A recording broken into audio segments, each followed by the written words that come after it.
O cara é candidato a presidente do Brasil nesse momento. E ele não tem uma biografia, ele tem uma ficha corrida. E a ficha corrida do Flávio Bolsonaro, ela é desconhecida, às vezes até de gente da esquerda. Lembra das coisas vagamente, sabe que o cara é um pilantra. Por isso que eu decidi fazer esse café com bolos hoje. Pessoas que queiram ter um argumento pra mostrar quem é o Flávio Bolsonaro, possam ter, porque não é possível que um cara desse, com a capivara que tem, pose de limpinho com essa operação que está sendo calculada, a operação de limpeza da imagem do Flávio Bolsonaro, para poder torná-lo um candidato palatável. Ele aparece lá com uma camiseta, sou pai de menina, quero conversar com as mulheres, chegou a dizer que dialogaria com LGBTs, e começa te dizendo, não, mas ele não é igual o pai, né? Será? É como se, sabe, o Flávio Bolsonaro fosse a ala boa da família. E é uma loucura. Ele é, de todos os filhos, o mais envolvido em escândalo, em mutreta e em coisa mal explicada. Essa é a ideia, pegar os 5 maiores escândalos do Flávio Bolsonaro e destrinchar. É isso que nós vamos fazer hoje nesse Café com Bolos. E aí, tem tempo para um cafezinho?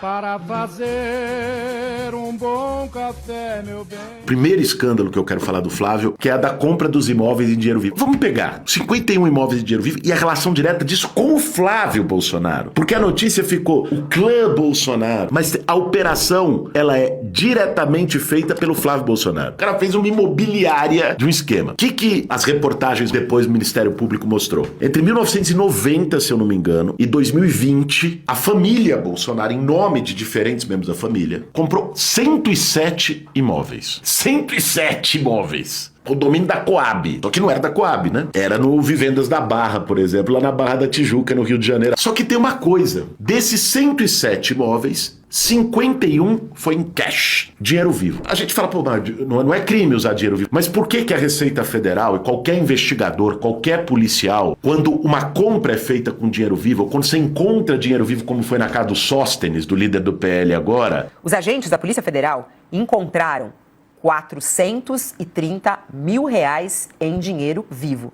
Essas imagens que a gente está vendo são imagens que foram enviadas pela Polícia Federal do dinheiro apreendido na casa do deputado Sóstenes Cavalcante. Que ele inclusive disse que era da venda de um imóvel. Por que sempre abre uma puta desconfiança? Porque operação em dinheiro vivo é operação constantemente associada à lavagem de dinheiro, a dinheiro ilícito. Por quê? Se o cara vai roubar, vai fazer um esquema, ele normalmente não vai fazer na conta bancária dele, porque ele deixa o rastro, ele deixa a prova. Se ele vai receber uma propina, se ele vai receber um dinheiro do miliciano, ele não vai fazer um Pix na conta do cara, porque ali a prova tá ali, se houver uma investigação. Tem 2 jeitos que os criminosos financeiros costumam fazer. Uma é com operações offshore. Você faz com contas em paraísos fiscais, em nome de terceiros, de quartos, abre um monte de empresa, cria uma rede complexa, se faz evasão de divisa, manda o dinheiro pra fora. A outra, o tradicional, é em dinheiro vivo. Você vai lá, faz o esquema, quero te dar o dinheiro vivo. Não fica o rastro. Então, quando alguém compra um imóvel em dinheiro vivo, a tendência disso ser um dinheiro sujo e que a compra do imóvel é a lavagem do dinheiro, é você comprar, transformar num ativo um dinheiro que era sujo, é uma tendência meio óbvia. Não tô dizendo que todo mundo que anda com dinheiro vivo é ladrão. Mas, porra, 51 imóveis em dinheiro vivo? Não é você ter 50 conto na carteira. Revelou que 51 imóveis comprados pela família Bolsonaro foram pagos em dinheiro vivo.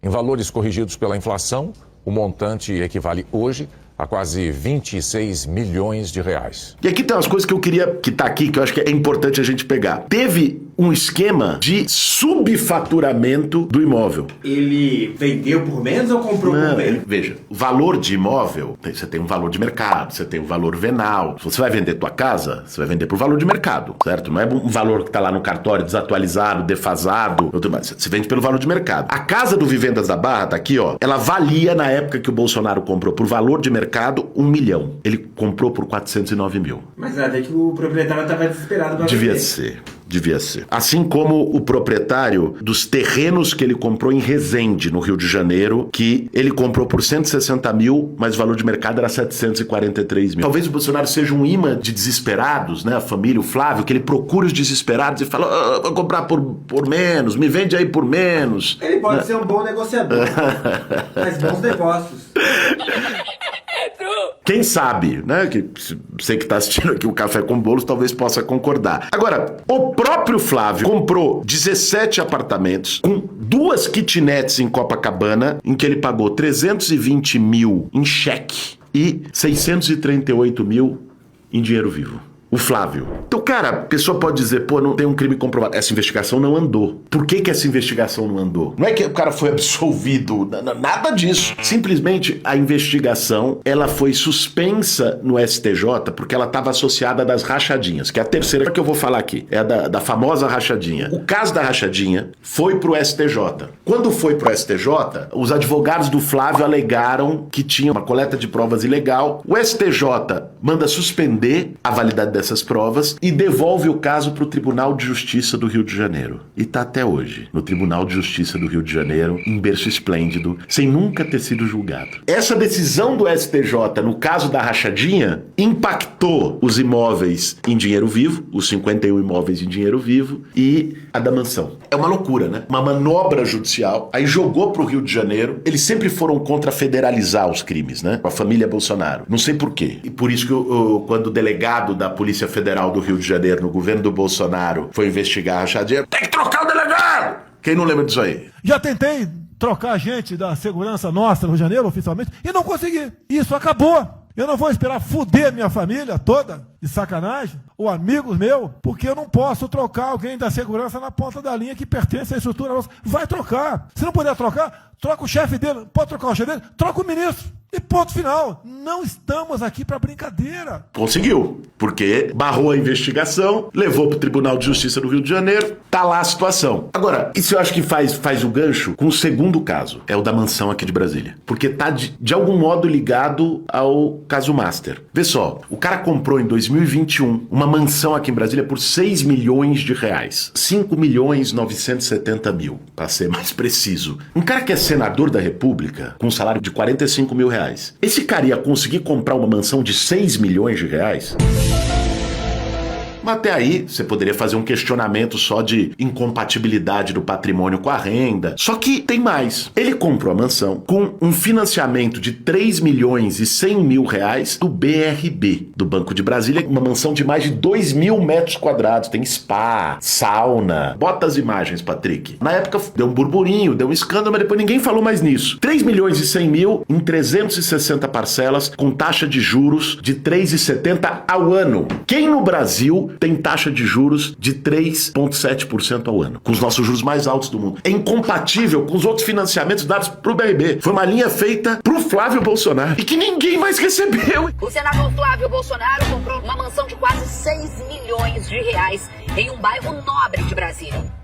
O preço da casa é quase 4 vezes o valor do patrimônio declarado por ele mesmo nas eleições de 2018. A operação da Polícia Federal é uma nova fase da Operação Compliance Zero. E já há confirmação da prisão do ex-presidente do BRB, Paulo Henrique Costa. Parte do valor da casa, 3 milhões e 100 mil reais, foi financiada pelo BRB, Banco de Brasília, com juros de 3,7% ao ano. A taxa de balcão de financiamento é de 4,85%. Esse juro que o Paulo Henrique Costa, presidente do BRB à época, só não é mais agora porque está preso pela Polícia Federal, pelo envolvimento com o Master, pelas compras que o BRB fez dos CDBs do Master, deu pro Flávio Bolsonaro. Então veja, primeiro, incompatibilidade com a renda dele. O cara não teria renda declarada para comprar uma mansão de 6 milhões de reais. Segundo, ele compra com um financiamento de metade do valor, 3 milhões e 100 mil, dado pelo presidente de um banco, que hoje está preso por esquema, e com um juro e com condições num nível de generosidade que não foi dado para nenhum outro cliente do BRB. Agora, ele era um bom pagador. Ele juntou um bom pé de meia. Pode meter o advogado do diabo aqui, porque essa, nem o Carluxo, se fosse o Bolsonaro, fala, bo, filho, bo, né? Não tem como. Por que só ele recebeu um juro que nenhum outro que financiou no mesmo banco e um financiamento feito pelo presidente do banco que hoje está preso pela Polícia Federal no escândalo do Banco Master? Daniel Vorcaro, do Banco Master, e Paulo Henrique Costa, do BRB,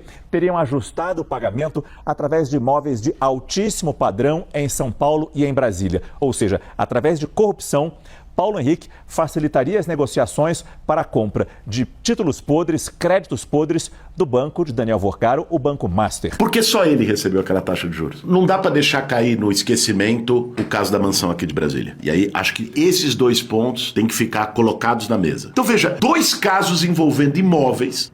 A compra da mansão esquisita, com juro personalité, só pra ele. Outro, os 51 imóveis. Cara, eu vi isso aqui, eu não acreditava, porque eu fui levantar os dados pra poder fazer o café com bolo. 17 apartamentos em Copacabana. E eu ouvi, não sei se é verdade, que esses imóveis aí foram comprados na época que a milícia teve ascensão no Rio. Foi no mesmo período que saiu o escândalo das rachadinhas. Que a gente vai chegar. Vamos chegar, aliás, agora. O famoso caso da rachadinha, do gabinete do Flávio Bolsonaro, porque ele era deputado estadual no Rio, lá na Alerj. Foi em 2018, ele foi pego na malha fina do COAF. O COAF tem o papel de identificar operações financeiras que são atípicas. Ou seja, você começa a fazer grandes transferências bancárias de conta, é meio que o COAF acende um alerta. Aí esse alerta chega à Receita Federal, chega no Ministério da Justiça. Então o COAF fez um relatório dizendo a movimentação financeira. Você lembra do Queiroz? Tá esquisita. O Queiroz era o operador, era meio que o chefe de gabinete do Flávio Bolsonaro. Aí teve matérias na imprensa, aí abriu um procedimento do Ministério Público que denunciou ele. E o Queiroz, família do Queiroz, trabalhava no gabinete, em tese. Tem um caso,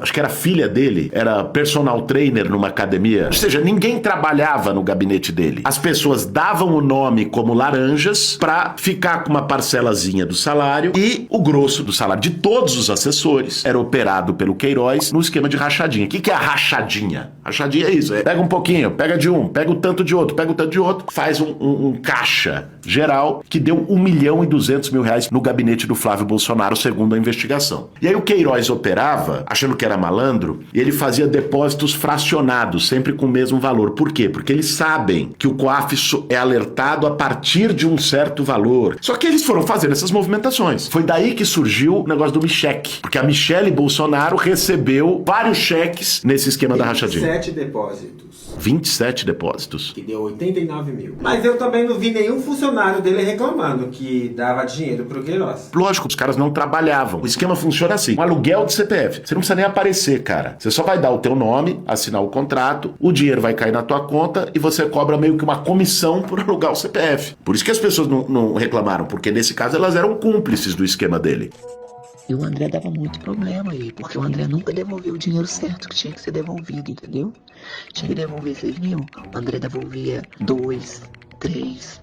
Foi um tempão assim, até que o Jair pegou e falou, ó, chega, pode tirar ele, porque ele nunca me devolve o dinheiro certo. Era tudo em família. Então veja, aí o Ministério Público denunciou ele. Aí foi a história que eu falei do STJ, das provas. Ele questionou a maneira como foi recolhida as provas e não sei o quê. Aí foi um ministro do STJ e anulou a coleta de provas e devolveu o processo para o Tribunal de Justiça do Rio de Janeiro. E lá está. Só que esse processo foi colocado em conexão com a investigação dos 51 imóveis em dinheiro vivo. E todos eles foram afetados pela coleta de provas ter sido considerada ilícita pelo Superior Tribunal de Justiça. Foi para uma instância. A instância anulou aquela prova X. Aí voltou para a instância inferior. No caso, o Tribunal de Justiça do Rio de Janeiro. Lá está. O processo pode ficar correndo anos a fio. Então veja, você começa a perceber o tamanho da conexão da capivara, da ficha corrida do cara? É tudo meio mal explicado, tem conexão com a outra. É um dinheiro vivo que compra 51 imóveis, é uma rachadinha, é a mansão comprada ali. É tudo no esquema. O Flávio Bolsonaro era o cara que operava o esquema. A investigação aponta que Flávio Bolsonaro era o líder da organização criminosa e que essa organização tinha 4 núcleos com uma clara divisão de tarefas. Tinha quem nomeava os operadores financeiros, as pessoas que aceitavam os cargos em troca de devolver parte dos salários e o núcleo que lavava dinheiro. Eu acho que eles faziam uma divisão de trabalho entre os filhos da família Bolsonaro. O Carluxo operava o gabinete do ódio, a coisa de rede, sempre foi a especialidade dele. O Eduardo, eu acho que digo uma coisa, eu acho que o Bolsonaro preparava o Eduardo para ser candidato, não o Flávio. Porque o Eduardo era o cara mais